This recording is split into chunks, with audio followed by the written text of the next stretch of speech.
Dari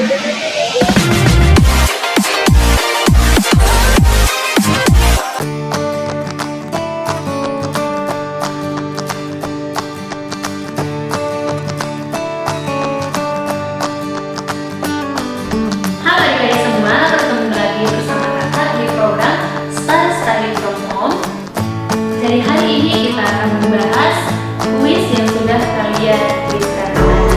Oke, langsung saja kita mulai.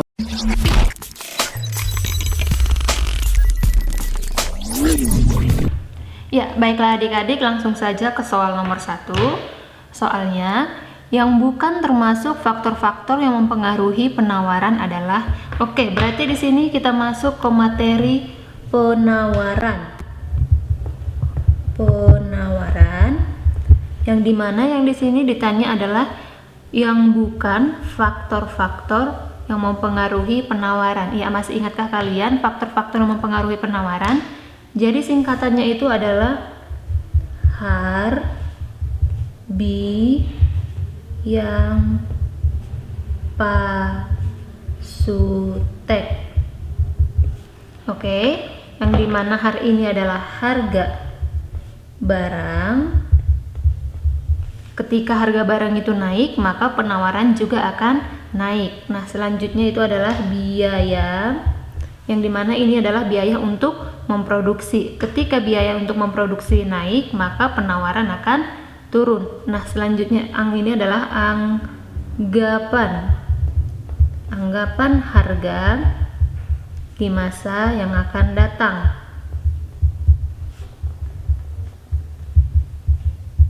Anggapan harga di masa yang akan datang.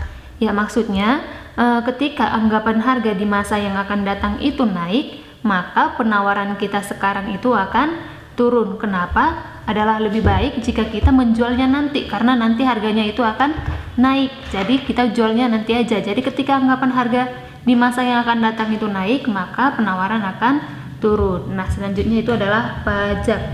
Pajak ini adalah tarif yang digunakan pemerintah kepada pengusaha atau perusahaan. Nah, ketika pajaknya itu naik, otomatis penawaran akan turun karena ini nanti akan mempengaruhi ke biaya produksinya. Biaya produksinya nanti akan naik. Nah, selanjutnya ini adalah subsidi. Nah, subsidi ini adalah kebalikan dari pajak. Subsidi ini adalah bantuan yang diberikan oleh pemerintah. Nah, ketika subsidinya naik, maka penawaran juga akan naik. Nah, yang terakhir itu adalah teknologi. Otomatis ketika teknologi naik, maka penawaran akan naik karena perusahaan atau kita itu akan lebih mudah dalam memproduksi barang jika kita itu menggunakan yang namanya teknologi. Oke, kita kembali ke soal.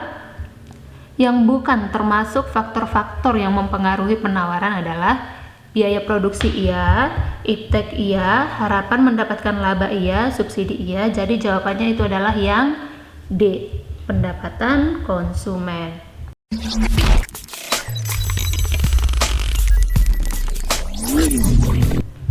Oke adik-adik, kita lanjut soal nomor 2. Ketika harga barang naik, maka jumlah barang yang ditawarkan cenderung. Oke, masih ingat kalian hukum penawaran? Jadi hukum penawaran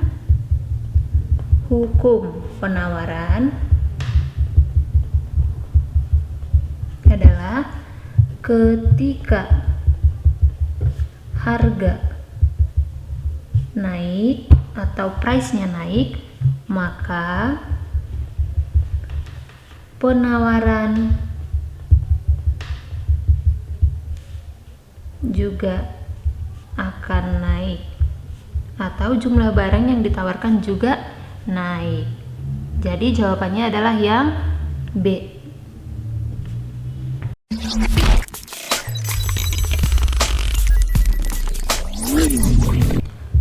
Oke adik-adik, kita lanjut soal nomor 3.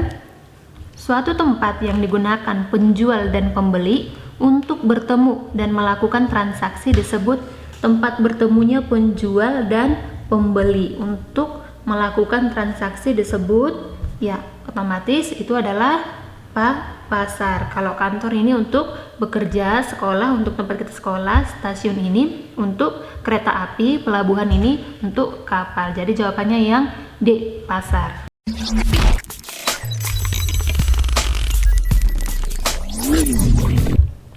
Baiklah adik-adik, kita lanjut soal nomor 4. Pada saat harga buku 10.000 per lusin, permintaan akan buku tersebut sebanyak 10 lusin.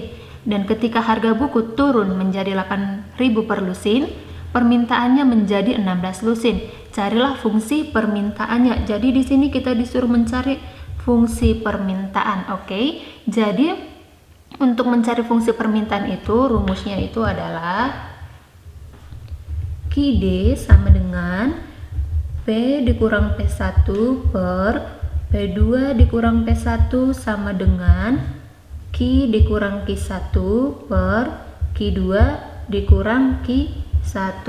Oke, langsung saja kita masukkan. Yang dimana P1-nya itu berapa? P1-nya itu adalah 10.000. Selanjutnya Q1-nya itu berapa? Q1-nya itu adalah 10 lusin. Nah, P2-nya berapa? P2-nya itu turun ya menjadi 8.000. Dan Q2-nya itu atau jumlah barang yang diminta kedua itu naik menjadi 16 lusin. Jadi 16. Oke, langsung saja kita masukkan ke rumus. P dikurang P1. P-nya belum ada kan? Berarti kita tuliskan aja. P dikurang P1-nya berapa? 10.000 per P2 dikurang P1. P2-nya berapa? 8.000 dikurang 10.000 sama dengan Q dikurang berapa Q1-nya? 10 per 16 dikurang 10. Oke, berarti P dikurang 10.000 per 8.000 kurang 10.000 minus 2.000 sama dengan Q dikurang 10 per 16 kurang 10 per 6. Oke, langsung saja kita kali silang. Berarti minus 2.000 Q minus kali minus berarti positif, berarti menjadi tambah 20.000 sama dengan 6 dikali P, 6 P positif kali negatif berarti menjadi negatif. 6 kali 10.000 60.000. Oke, berarti minus 2.000 Q sama dengan berarti minus 2.000 Q sama dengan 6P dikurang 60.000. Jadi kurang ya, kurang 20.000.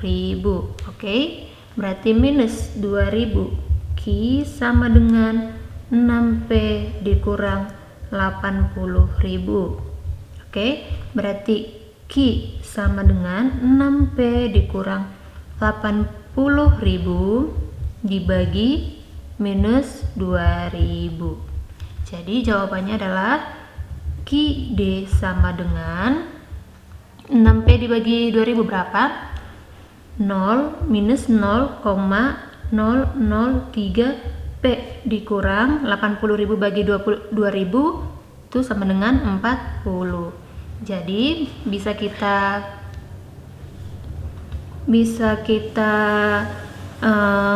ubah bentuknya menjadi QD sama dengan 40 dikurang 0,003 P. Jadi jawabannya adalah yang A.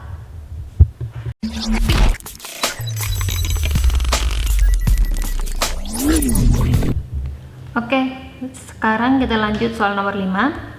Dalam suatu pasar diketahui fungsi permintaannya QD sama dengan 40 dikurang 2P. Berapakah jumlah permintaan ketika harga P itu sama dengan 10? Berarti di sini sudah diketahui fungsinya. Fungsinya itu di mana QD sama dengan 40 dikurang 2P dan diketahui P-nya itu adalah 10. Nah, kalau udah diketahui seperti ini, kita tinggal mindahkan aja. Berarti QD-nya itu sama dengan 40 dikurang 2 dikali berapa P-nya? 10. 2 dikali 10 berarti QD sama dengan 40 dikurang 20. Berarti QD sama dengan 20. Maksudnya itu adalah kuantitas yang diminta. Nah, ingat kan kalau dia D ini adalah permintaan. Tapi nanti kalau dia QS berarti ini adalah penawaran atau supply. Berarti jawabannya adalah yang A. KID-nya sama dengan 20.